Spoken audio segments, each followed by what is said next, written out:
कि हमारे नौजवान बच्चे और बच्चियां जो दीन से बेजारी का इजहार करते हैं, ये ज़बानी तौर पे ना करते हों, लेकिन जिस तरह अपने ईमान को बेच दे रहे, ख्वाहिश नफसानी में मुब्तला होकर नफ्स की ख्वाहिश को पूरा करने के लिए वो अपने दीन को छोड़ दे रहे हैं, तो उनके दिलो दिमाग के अंदर ये बिठाया जाए कि दुनिया की हकीकत क्या है। अल्लाह ताला कुरान में फरमाते हैं कुल मताउ दुनिया कलील, के नबी आप कह दीजिए कि दुनिया बहुत ही मुख्तसर है, थोड़ी है, हकीर है। एक हदीस में फरमाया गया कि दुनिया की कदर व कीमत अल्लाह के नज़दीक मच्छर के पर के बराबर भी नहीं है।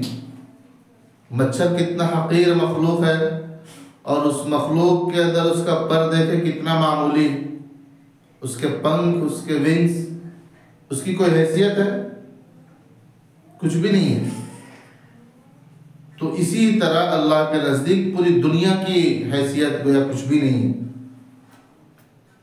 इसलिए आप देखते हैं कि जो अल्लाह के फरमाबरदार हैं, अल्लाह के नाफरमान हैं, अल्लाह को बुरा भला बोलने वाले हैं, उसकी नेमतें इस्तेमाल कर रहे हैं और तरक्की कर रहे हैं, कुछ भी नहीं हो रहा उनके साथ। फिरौन अल्लाह के सामने खड़ा हो गया था, अपने आप को खुदा कहने लगा था। अल्लाह ने उसको हुकूमत दी थी, दौलत दी थी, और जुल्म ऐसा कि बनी इसराइल का अगर कोई लड़का पैदा होते उसे कत्ल करा देता था। ये जुल्म बर्बरियत का आलम था। और आज भी हम देख रहे हैं कि जो जालिम हैं वो बढ़ते जा रहे हैं, दुनिया में तरक्की कर रहे हैं।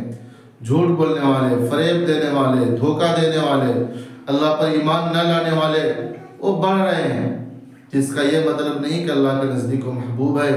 इसलिए उससे कोई बीमारी नहीं हो रही है, दौलत में इजाफा हो रहा है, औलाद में इजाफा है, दुनिया की आराइशें उसके पास है, दुनिया की हर चीज़ उसके पास मौजूद है, वो बेहतर जो चाहता है वो करता है। तो इसका ये मतलब नहीं कि अल्लाह को महबूब है, बल्कि अल्लाह के नज़दीक इसकी कोई कदर ही नहीं है।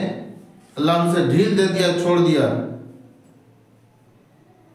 तो इसलिए हमें चाहिए कि ये बातें दुनिया की बेसबाती और आखिरत में जो हमें मिलने वाला है, अल्लाह ने वादा किया है, अल्लाह के रसूल ने खुशखबरियाँ सुनाई हैं, वो मुबश्शिर और नज़ीर है।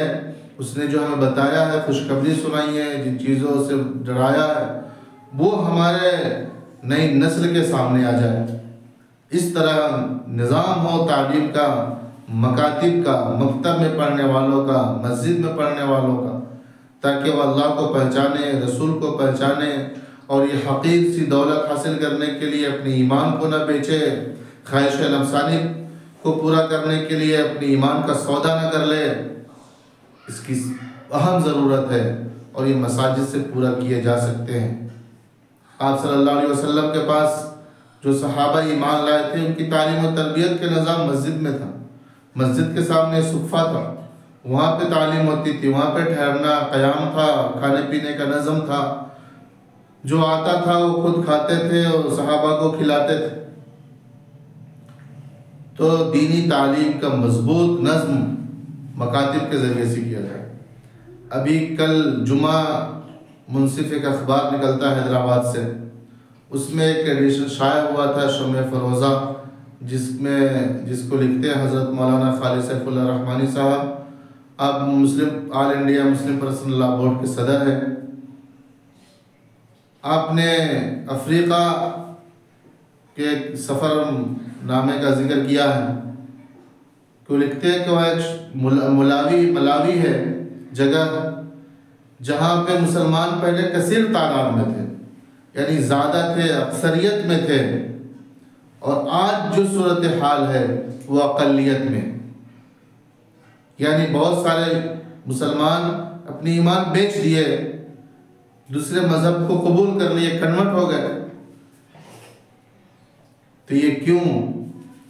मुख्तलिफ असबाब में से एक जो अहम सबब है वह ये है कि दीनी तालीम से ना आशना, दीन और ईमान की अहमियत को न समझना, क्यों कि हम मुसलमान घराने में पैदा हुए, हमको ईमान मिल गया, कोई मशक्क़त नहीं करनी पड़ी, कोई मेहनत नहीं, कोई आजमाइश नहीं, इसलिए उसकी कदर नहीं है।